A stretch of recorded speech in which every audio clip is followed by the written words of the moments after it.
E você viu mais cedo aqui que no Rio de Janeiro até obras públicas estão sendo ameaçadas e extorquidas por milícias.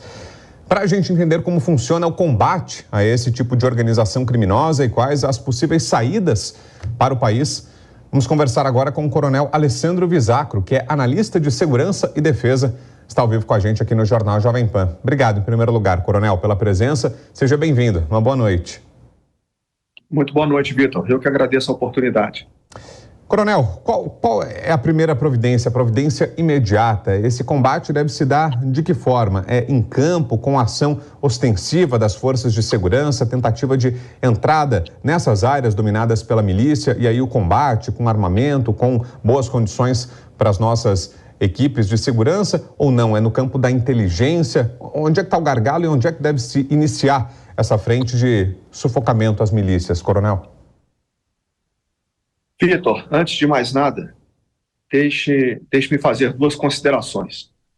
Primeiro, essas organizações criminosas que atuam no Rio de Janeiro, elas têm modus operandi semelhantes. Então, essa distinção entre facção criminosa e milícia, ela é artificial.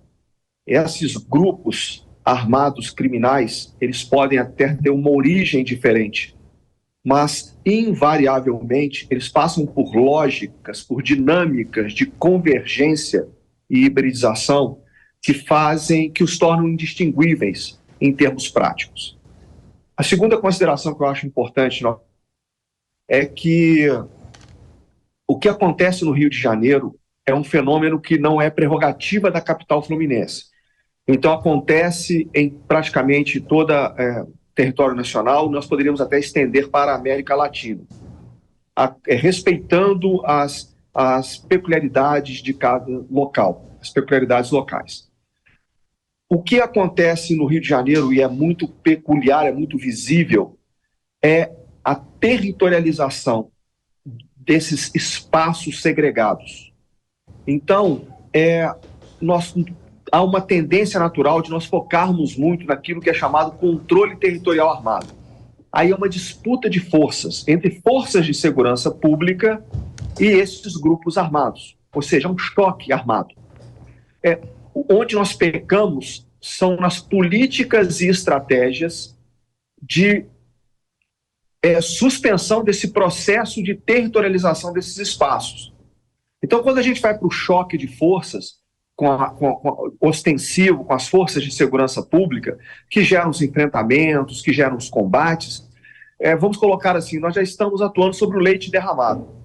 O que a gente precisa focar, e para isso são necessárias políticas e estratégias de Estado, é justamente nesse processo de construção dessa territorialidade, ou seja, quando esses grupos armados, eles se apropriam do espaço. Então, esse é o problema fundamental. Quando nós vemos um episódio em que esses grupos armados chegam ao ponto de extorquir uma obra pública, é porque eles já se apropriaram, eles já controlam e eles já exploram os recursos locais. Se a gente voltar no tempo um pouquinho, vamos lembrar, por exemplo, grupos insurgentes na Colômbia cobrando pedágios sobre o deslocamento em áreas que eles controlavam. Então, é um processo muito semelhante, uma dinâmica muito semelhante. Agora, Coronel, e faltam investimentos, é uma questão de direcionamento de políticas públicas, enfim, como é que as nossas autoridades têm lidado com o problema? Imagino que não da forma correta, não de uma forma eficiente, que isso precise mudar. Mas é mudar em que sentido? No direcionamento de recursos, falta aplicação de dinheiro para isso, falta apoio político, apoio legislativo, mudanças do nosso regramento jurídico.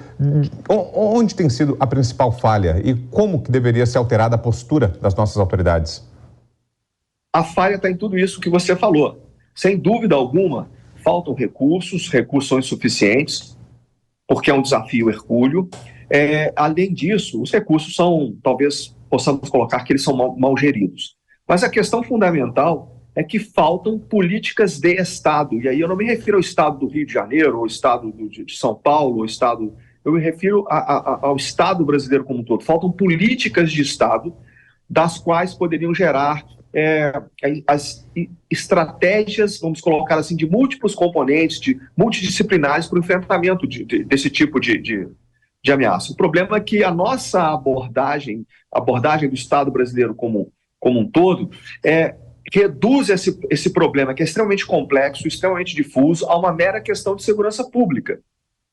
Quando nós fazemos isso, e até por uma questão de, vamos dizer assim, de uma base conceitual que já está ultrapassada, isso se transforma num mero problema de polícia, o que não é. Então é um problema que não é do Estado, do Estado da Federação, é um problema do Estado brasileiro, que precisa ser enfrentado com todas as capacidades que o Estado tem. É basicamente isso. Então, falta o que nós não temos políticas de Estado, sequer nós temos programas de governos eficazes. O que não acontece é que nós temos medidas paliativas para aplacar a opinião pública diante de uma crise episódica. E essas crises vão se sucedendo medidas paliativas, como eu disse, inócuas, para poder aplacar